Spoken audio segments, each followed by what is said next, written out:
दोस्तों, कैसे हैं आप सभी लोग। आप सभी का स्वागत करते हैं एक और नई वीडियो में। आज हम लेकर आ चुके हैं return of the immortal emperor के एपिसोड नंबर 95 को। तो ज़्यादा टाइम वेस्ट नहीं करते हैं और चलिए स्टार्ट करते हैं आज का एपिसोड की स्टार्टिंग में हमें ये त्यान को दिखाया जाता है, जो कि अपने मास्टर को इतनी ज़्यादा पावर देखने के बाद बहुत ज़्यादा खुश होने लगता है और वो ये लगता है मेरे मास्टर अब ब्लड डीमन सीक्रेट टेक्निक का इस्तेमाल कर रहे हैं, आप सभी के सभी लोग यहाँ पर मारे जाएंगे। और अपने मास्टर को बताता है कि मेरे अंदर भी मास्टर यंग ब्लड डीमन है, आप मेरा इस्तेमाल कर सकते हो। अगर आप मुझे मेरे साथ मर्ज हो जाओगे, मतलब मेरे को मर्ज कर लोगे, तो आपकी पावर इतनी हो जाएगी कि आपको यहाँ पर कोई भी नहीं हरा सकता। तभी जो एल्डर होता है वो उससे कहने लगता है तुम वाकई में मेरे बहुत ज़्यादा अच्छे स्टूडेंट हो, लेकिन अगर मैं तुम्हारे साथ मर्ज होता हूँ तो मुझे इतनी ज़्यादा पावर नहीं मिलेगी। अगर मैं तुम्हें निकल जाता हूँ तो मैं ज़्यादा पावरफुल बन जाऊँगा।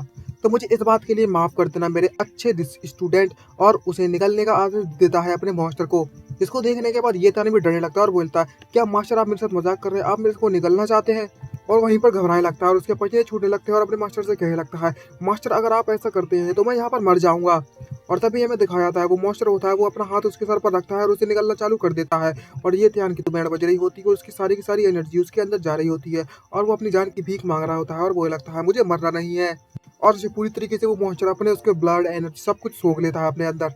और ये ध्यान आखिर में बोलता है मास्टर आप किस तरीके कैसे अपने स्टूडेंट को तरीके से मार सकते हो। और दूसरी तरफ हमें दिखाया तो उस मॉन्स्टर को और उस एल्डर को, जो एल्डर का जो मॉन्स्टर होता है वो पूरी तरीके से उसको पावर को सोख लेता है। और हमें दिखाया था उसके पास कंकाल बचता है और मतलब सूखी बॉडी बचती है, अंदर कुछ नहीं। और तभी एल्डर उसके निकलने के बाद बोलता है तुम तो वाकई में बहुत ज़्यादा डिलीशियस हो भाई। और तभी अपने मॉन्स्टर को आदेश देता है और बोलता है चलो अब किलिंग स्प्रे चालू करते हैं, मतलब खुल्ला खुल्ला खुल्ला मारना चालू करते हैं। और अपनी सारी की सारी एनर्जी को रिलीज करता है, जिसके कारण वो मॉन्स्टर और ज़्यादा बड़ा हो जाता है उसकी एनर्जी को एब्जॉर्ब करने के कारण। और आसपास के जितने भी स्टूडेंट होते हैं, गांव वाले होते हैं, वो सभी की एनर्जी को अपने अंदर एब्जॉर्ब करना चालू कर देता है। इसको देखकर सभी वहां से भागने लगते हैं और सभी घबराने लगते हैं और बोलते हैं ये एल्डर तो वाकई में बहुत ज़्यादा ईविल है। ये तियान को अपने स्टूडेंट को इस तरीके से कैसे मार सकता है। तभी एक बंदा बोलता है आखिरकार ये एल्डर कर क्या रहा है, मेरे अंदर से ग्रीन और रेड कलर की एनर्जी क्यों निकल रही है। और तभी हमें दिखाया था जो जो लोग भाग रहे होते हैं वो उनको एब्जॉर्ब कर रहा होता है, तो उनकी जो बॉडी होती है पूरी तरीके से एब्जॉर्ब हो जाती है और सिर्फ उनकी हड्डियां हड्डियां बचती हैं। जिसको देखकर ये जो करियान होता है वो उससे कहने लगता है ये तुम्हारी लाइफ फोर्स और ब्लड को एब्जॉर्ब करने में लगा हुआ है। तभी जो मोजियान होता है वो उससे कहने लगता है मास्टर जी, आपको किसी बात की चिंता करने की जरूरत नहीं है, बस आप इस मॉन्स्टर को यहाँ पर मार दीजिए। हम अगर यहाँ पर मर भी गए तो मुझे किसी बात का पछतावा नहीं होने वाला। तभी जिंगयून भी उससे कहने लगता है मास्टर इसको यहाँ पर मार दीजिए, ये हमारे आम लोगों की तो बिल्कुल भी चिंता नहीं कर रहा है। इसकी आंखों के सामने तो लाइफ की कोई वैल्यू नहीं है। पहले इसका स्टूडेंट था जो कि सभी लोगों को मारने में लगा था, अब इसका मास्टर है वो सभी मारने लगता है अपने आप को पावरफुल बनाने के लिए। तभी तो ये अटैक करता है उस एल्डर पर और सभी के सभी लोगों से बोलने लगता है तुम इस तरीके से पैनिक करना तो सबसे पहले बंद कर दो और अपने आप को थोड़ा शांत रखो। अगर तुम और ज्यादा पैनिक करोगे तो ये जो मॉन्स्टर है वो तुम्हें और ज्यादा जल्दी से एब्जॉर्ब करने लगेगा। तभी वो एल्डर बोलने लगता है चाहे तुम कुछ भी कर लो लेकिन आज तुम बच नहीं सकते, आज तुम सभी के सभी लोग मेरे ग्रैंडसन के लिए मारे जाओगे। और तभी कोहियान अपनी स्वॉर्ड का इस्तेमाल करता है और कोहियान उस पर अटैक करते हुए कहता है मैं तुम्हें तुम्हारे ग्रैंडसन के पास भेज देता हूँ तो कैसा रहेगा। और अपनी heavenly slash sword thousand devil sword का इस्तेमाल करता है और हमें दिखाया जाता है कोहियान का वो वाला रूप जो स्टार्टिंग में देखा ही होगा, इसका असली पावर वाला रूप उसकी स्वॉर्ड के साथ, जो कि देखने में काफी ज्यादा भयानक था। तभी एल्डर कहता है तुम्हें लगता है तुम मुझे हरा सकते हो, आज मैं दिखाता हूँ कि असली पावर किसे कहते हैं। और वो भी अपनी ब्लड डीमन डिटर्मिनेशन मीडियम मैंडस ब्लेड का इस्तेमाल करता है। और जो मोशन होता है उसकी पावर भी काफी कम नहीं होती बिल्कुल भी, और कोहियान की स्वॉर्ड से स्वॉर्ड जाके चलती है बिल्कुल। और दोनों ताबड़तोड़ फाइट कर रहे हैं और हमें दिखाया जाता है दोनों की जो शेडो होती है, एक डीमन फॉर्म और कोहियान की सेलेस्टियल फॉर्म, दोनों आपस में फाइट करने में लगी हुई है। और वो फाइट काफी ज्यादा ताबड़तोड़ चल रही होती है और आसपास का जो एरिया होता है उन दोनों की एनर्जी से घिर जाता है। तभी अचानक से कोहियान अपनी फुल फोर्स लगाता है। कोहियान की जो स्वॉर्ड की जो एनर्जी होती है वो इतनी ज्यादा होती है कि वो एल्डर नहीं झेल पाता है और उसके मुंह से खून निकलना स्टार्ट हो जाता है और बोलता है आखिरकार ये पॉसिबल कैसे हो सकता है, ये तो एक ब्लड डीमन था। तभी कोहियान अपनी स्वॉर्ड से उस पर अटैक करता है और बोलता है मेरे लिए कुछ भी करना इम्पॉसिबल नहीं है, मेरे लिए तो ये सब बच्चों जैसा खेल था और मैं तुम्हें इजिली हरा सकता हूँ। और उस पर एक लास्ट अटैक करता है जिसके कारण उस एल्डर की तो बच जाती है और उसको कट जाता है, बीच में से फाड़ देता है, चीर देता है। और ये देखने के बाद जितने भी गांव वाले होते हैं वो तो खुश हो जाते हैं और बोलते हैं हमारे मास्टर वाकई में बहुत ज्यादा औसम है, हम लोग आखिरकार जीत ही गए, कोई फर्क नहीं पड़ता दुश्मन कैसा हो। तभी एक बंदा कहता है मेरे गांव वाले जितने भी लोग तुम मरे गए हो तुम देख ही रहे होगे कि तुम्हारा बदला वापस ले लिया गया है। तभी एक गांव वाला उससे कहने लगता है जो हेवनली स्वॉर्ड सेक्ट है वो अपने एक्सप्रेशन नहीं देना चाहता था, तो हमारे जो मास्टर युन है वो ने आखिरकार उन्होंने हमारा बदला ले लिया, हमारे सभी लोगों का।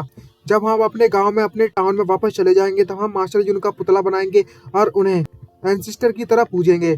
और वहाँ के सेट के जितने भी लोग होते हैं वो ये देख उसकी क्योंकि यान की जो पावर होती है वो देखने के बाद बहुत ज़्यादा डर जाते हैं और बोलते हैं कि सच में इसकी जो पावर है वो मॉन्स्टर जैसी पावर है और ये सिर्फ अभी तक इनिशिएट रियलमी पर है, ये पॉसिबल कैसे हो सकता है।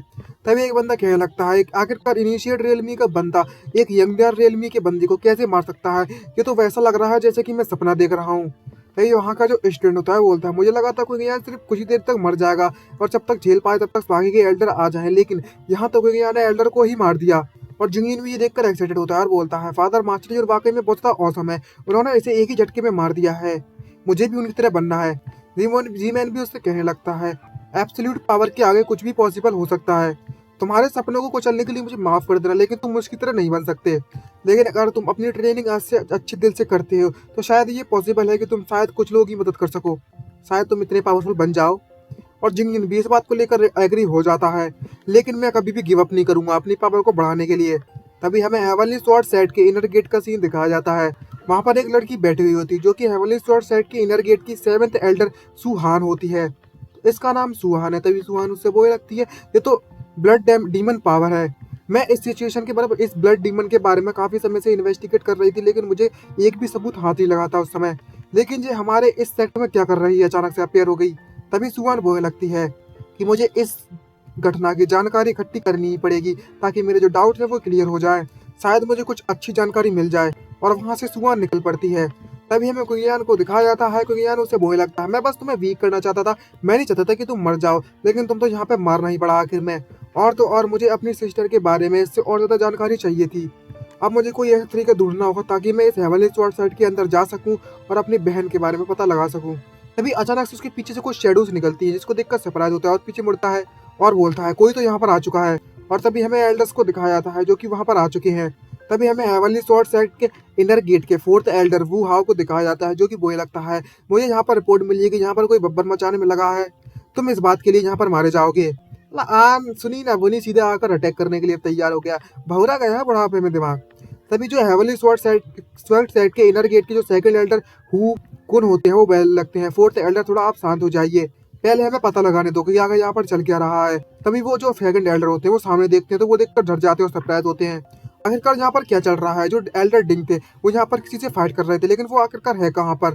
तभी हेवनली स्वॉर्ड साइड के इनर गेट के 5th एल्डर होते हैं शेंग क्विंग शान, वो उससे कहने लगते हैं जैसा कि हमारे 2nd एल्डर ने कहा था पहले हम सिचुएशन का पता लगाएंगे फिर हम बाद में एक्शन लेंगे कि आखिरकार यहाँ पर चल क्या रहा है, तो पहले ये बताओ ये डिंग है कहाँ पर और यहाँ पर चल क्या रहा है। तभी एक स्टूडेंट आता है और उससे बोलने लगता है एल्डर डिंग मारे जा चुके हैं, जिसको सुनने के बाद सभी के सभी लोग शौक के मारे मुंह फट जाता है और बहुत ज़्यादा शौक होते हैं भाई, सरप्राइज होते हैं और बोलते हैं ये कैसे पॉसिबल हो सकता है। और जो 5th एल्डर होते हैं बोलते हैं क्या तुम सिर्फ मेरे साथ मजाक कर रहे हो, क्या तुम सीरियस हो। और इतनी शॉकिंग न्यूज़ के साथ हमारा ये एपिसोड खत्म होता है। आई होप आपको वीडियो अच्छी लगी हो तो चैनल को सब्सक्राइब लाइक करना मत भूलिएगा। जल्दी मिलते हैं नेक्स्ट एपिसोड में, आज के लिए इतना ही, बाय बाय गाइस।